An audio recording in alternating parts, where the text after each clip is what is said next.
सभी को जय मसीह की। परमेश्वर आपको आशीष दे। मैं विश्वास करता हूँ अब तक संभाला है खुदाबंद ने। आप खुदाबंद का धन्यवाद दें। आज के वचन के द्वारा हम सीखेंगे, जानेंगे कि किस रीति से परमेश्वर अपने बंदों को बचाता है, अपने जनों के जीवन में कार्य करता है। और परमेश्वर की वाचा कोई व्यर्थ नहीं ठहरती, पूरी होती है। हम उत्पत्ति 7 अध्याय 11 वचन में पढ़ेंगे। इसका सारांश है, क्या हम सुरक्षा की तलाश करेंगे जब बहुत देर हो चुकी होगी। जब हम परमेश्वर से प्रार्थना करेंगे जब बहुत देर हो चुकी होगी, क्योंकि परमेश्वर सभी को अपने पास बुलाने के लिए वचन भेजता है और सभी परमेश्वर के पास सभी के लिए एक योजना है। तो इसलिए हम पढ़ेंगे, इस वचन में लिखा है कि जब नूह की आयु के 600 वर्ष के दूसरे महीने का 17वें दिन आया, उसी दिन बड़े गहरे समुद्र के सब सोते फूट निकले, आकाश के झरोखे खुल गए। ये उस समय की बात है कि हम बाइबल में पढ़ते हैं, नूह से परमेश्वर ने वाचा बांधी थी कि जल प्रलय आएगी, मैं इस पृथ्वी को नष्ट करूँगा। ये आपने पढ़ा होगा। इतिहास बताता है, बाइबल बताती कि चेतावनी दी गई थी लोगों को पहले ही। कोई परमेश्वर ने डायरेक्ट जल प्रलय नहीं की थी। नूह ने नाव बनाई, काफ़ी सालें लगी। नूह ने प्रवेश भी किया, लोगों का इंतज़ार भी किया, फिर भी लोग नहीं बैठे। इसलिए हम इतिहास की तरफ जाएंगे। इतिहास रिकॉर्ड बताता है कि तब तक नहीं जानते थे लोग, जब तक जल प्रलय आकर उन सबको बहा ना ले गया। उन्होंने नूह और उसकी पत्नी और उनके पुत्रों और पत्नियों को जहाज में जाते देखा और द्वार बंद भी किया गया था। केवल 8 व्यक्तियों ने शरण में प्रवेश किया। 1 हफ्ते तक वे बारिश आने का इंतजार करते रहे। सूरज रोज उगता और रोज साफ साफ आकाश में अस्त होता था। प्रतिदिन नूह के पास संदेह करने की परीक्षाएं आती थीं, परंतु यहोवा ने कहा कि जल प्रलय आ रहा है। नूह ने इस वचन पर विश्वास किया। और ये बताना, संदेह भरी बातें आती थीं। लोग बहुत ठिट्ठा मजाक करते थे और कहते होंगे कि ये कैसी बेवकूफ़ी है, शादी ब्याह हो रहे हैं, लोगों के काम हो रहे हैं, लोग कमा खा रहे हैं, सब कुछ ठीक ठाक, और ये कह रहा है जल प्रलय आएगी, पृथ्वी नाश होगी। और ये संदेह भरे बहुत सारी बातें उससे सुनने को मिलती थी। 7 दिनों के अंत में बादल छाने लगे।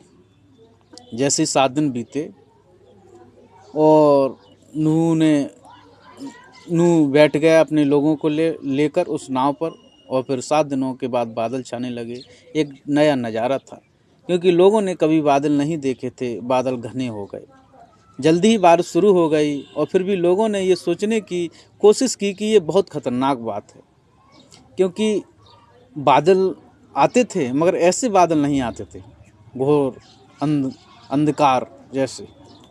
और लोगों ने कोशिश की सोचने की, मगर बात बहुत ख़तरनाक नहीं है। ऐसी बारिश हुआ करती थी, लोगों ने सोचा। लेकिन जल्द ही ऐसा लगा कि जैसे आकाश की खिड़कियां खुल गईं, क्योंकि बारिश मूसलाधार थी, बहुत तेज़ थी, जैसे आकाश की खिड़कियां खोल दी गई हों। बहुत तेज़ी से बारिश होने लगी। कुछ देर के लिए ज़मीन बारिश को पी गई थी, परंतु शीघ्र ही जल ऊपर उठने लगा और दिन ब दिन ऊंचा होता गया। हर सुबह जैसे ही लोग बारिश को अभी भी गिरते हुए देखा करते थे, वे निराशा से एक दूसरे को देखते थे। एक दूसरे से कहा करते थे कि ये बारिश बंद होगी। कोई कहता होगा कि 10 दिन बाद बंद हो जाएगी, कि अभी हो जाएगी, और बारिश तेज़ थी। मगर वे हर रात वे अभी भी बारिश हो रही थी, शब्दों को दोहराते थे। इसी प्रकार सुबह शाम हुआ करती थी। परमेश्वर के प्रिय लोगों, देखो, परमेश्वर ने एकदम पृथ्वी को नाश नहीं किया। हल्के हल्के बारिश आती थी। परमेश्वर चाहता था कि नूह की बनाई हुई उस नाव में लोग बैठें, परमेश्वर की उस वाचा को माने जो नूह से परमेश्वर ने बांधी है। और हल्के हल्के बारिश बढ़ती गई। इतिहास बताता है कि वे सुबह शाम बारिश हुआ करते थे। वो अपने दिमाग की तकनीकी खोज में थे, वो अपना बंदोबस्त कर रहे थे, मगर ये नहीं सोच रहे थे कि जो नूह ने कहा है वो सच है। और 40 दिन रात वर्षा होती रही। पानी घरों में घुस गया और लोगों ने उन मंदिरों में चले गए उन्होंने अपनी मूर्ति पूजा के लिए बनाया था, लेकिन वो मंदिर भी बह गए। मेरे प्रियो, परमेश्वर एक वो ही सर्वशक्तिमान है जो महिमा के योग्य है, जिसने आकाश पृथ्वी को और समुद्र में जो कुछ है बनाया है। ये बता रहे हैं इन लोगों ने अपने हाथों के बने भगवानों पर भरोसा किया, उस मंदिरों में जा बैठे, मगर वो भी बारिश ने ढहा दी। और इसमें लिखा है कि वो भी बह गए और पृथ्वी की परपटी टूट गई और उसकी आंतों में से छिपा हुआ भी जल फूट निकला। क्योंकि हम जानते हैं कि आकाश से भी पानी गिरता है और पृथ्वी के नीचे भी पानी है। और ये बता रहे पृथ्वी फट गई और नीचे से भी पानी बहने लगा। और इसमें लिखा है कि बहने लगा और बड़े बड़े पत्थर हवा ने फेंके, हर तरफ इंसानों को शरण की तलाश में भागते देखा जा रहा था। हर तरफ लोग इधर उधर भाग रहे थे, कोई शरण पा लें, कैसे भी बच जाएं, मगर उनने उस परमेश्वर की उस नाव पर भरोसा नहीं किया। ये नहीं सोचा था कि नूह ने वो नाव बनाई। नूह कहता था कि इस पृथ्वी का नाश होगा। और इतिहास बताता है, इसमें लिखा है कि वे हर जगह शरण लेने को भागते रहे और वह समय आ गया कि जहाज में प्रवेश करने के निमंत्रण को वो स्वीकार करने में बहुत खुश होते। परमेश्वर चाहता था कि वो उस निमंत्रण को स्वीकार करें जो परमेश्वर ने नूह के द्वारा ठहराया है कि वे लोग जहाज में प्रवेश करें। वेदना से भरकर वे लोग रो पड़े और कहने लगे, आह काश हम कोई सुरक्षित जगह मिल जाती। वे बहुत वेदना से रो पड़े और वो कह रहे थे काश हमें कोई सुरक्षित जगह मिल जाती।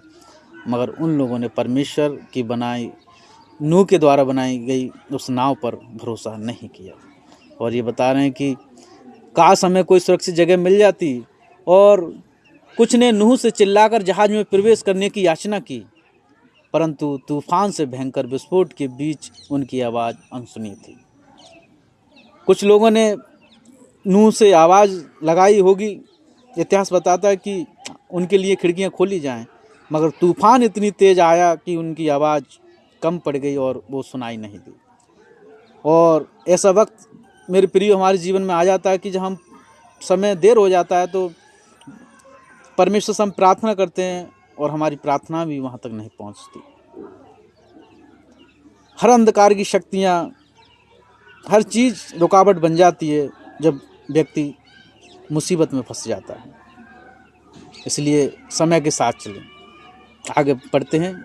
इसमें लिखा है कि भयंकर विस्फोट ने उनकी आवाज़ों को अनसुनी कर दिया। कुछ जहाज से अब तक चिपके हुए थे, अब पानी बहुत तेज़ था, लोगों के मकान ढह गए, वो मंदिर भी ढह गए जो लोगों ने बनाए थे। अब लोग उस जहाज से चिपक गए थे, उनकी आवाज़ अनसुनी कर दी विस्फोट और भयंकर तूफानों ने उससे चिपक गए थे जहाज से। काश इसी से उनका जीवन बच जाए। और वो नूह ने परमेश्वर के कहने पर बनाई थी नाव। मेरे प्रियो, इसमें लिखा है कि उस जहाज से लोग चिपक गए, मगर तेज लहरें चली और उन्हें भी बहा ले गई। तेज लहरें चली और उन्हें भी बहा ले गईं। परमेश्वर ने उनके वचन पर विश्वास करने वालों को बंद कर दिया।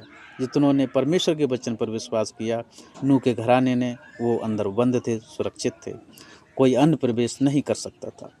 और आगे पढ़ते हैं कि माता पिता अपने बच्चों के साथ अभी भी खड़े पेड़ों की ऊंची ऊंची शाखाओं की तलाश में थे।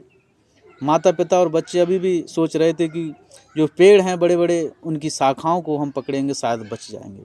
पानी बहुत ऊंचा है। वो लोग तैर रहे थे, डूब रहे थे। लेकिन जैसे ही उन्होंने उस पेड़ों की शाखाओं की शरण ली, हवा के झोंके ने उन पेड़ों को भी झकझोर दिया और पानी में ढकेल दिया। हालेलुया। वो पेड़ भी नाश हो गए। अब कहाँ था जहाज और वे लोग जिन पर लोगों ने मजाक लगाया था, जिनका मजाक उड़ाया था। परमेश्वर की सामर्थ्य द्वारा संरक्षित विशाल जहाज सुरक्षित रूपी से पानी के ऊपर तैरने लगा। वो तैर रहा था। नूह और उसका परिवार बच गया। हालेलुया। इसलिए यीशु मसीह ने कहा है कि जब तक तेरा प्राण ना निकले तब तक तू विश्वास में बने रहना, मैं तुम्हें जीवन का मुकुट दूंगा। इसलिए मेरे प्रियो, कितना भी जीवन में तूफान आ जाए, विपत्तियाँ परेशानी आ जाएं, हमें उस परमेश्वर के वचन पर विश्वास करना चाहिए। और पिता की यही इच्छा है कि औन्नत 3 अध्याय 16 वचन में लिखा है कि जगत से परमेश्वर ने ऐसा प्रेम रखा कि अपना इकलौता पुत्र दे दिया, ताकि जो कोई उस पर विश्वास करे वह नाश ना हो, वह अनंत जीवन पाए। और परमेश्वर की यही इच्छा है। हमारी नाव यीशु मसीह है, हमें विश्वास करना पड़ेगा, हम उसमें सुरक्षित हैं, हम उसके अंदर बिल्कुल सुरक्षित हैं। और इसलिए यीशु मसीह ने कहा है कि जब तक प्राण ना निकले तब तक विश्वास में बने रहना। मेरे प्रियो, जितने भी विश्वास करते हैं प्रभु यीशु मसीह पर कि यीशु मसीह आएंगे बादलों पर और तुम्हें ले जाएंगे उसकी महिमा में, उसके जलाल में तुम शामिल होगे, तो सच में ये सच है। हम बहुत भाग्यशाली हैं जो परमेश्वर ने हमें लाखों करोड़ों लोगों में से चुना है, जो परमेश्वर ने हमें यीशु मसीह को दिया है। क्योंकि हम वचन में लिखा है, बताती जितनों को परमेश्वर ने यीशु मसीह को दिया है, तो परमेश्वर ने हमें यीशु मसीह को दिया है, हमें वचन ग्रहण करने का मौका मिला है, परमेश्वर ने हमें बचाया है। इसलिए ऐसी गलती ना करें, अपना मन हठीला ना करें, प्रेम से भरे रहें और प्रार्थनाओं से भरे रहें। परमेश्वर आपको आशीष दे। मैं विश्वास करता हूँ आपको इस वचन के द्वारा समझ और शिक्षा और आशीष प्राप्त हो। परमेश्वर आपको आशीषित करता रहे, आपकी बरकतें हमेशा बढ़ती रहें। सभी को यीशु मसीह के नाम से शालोम।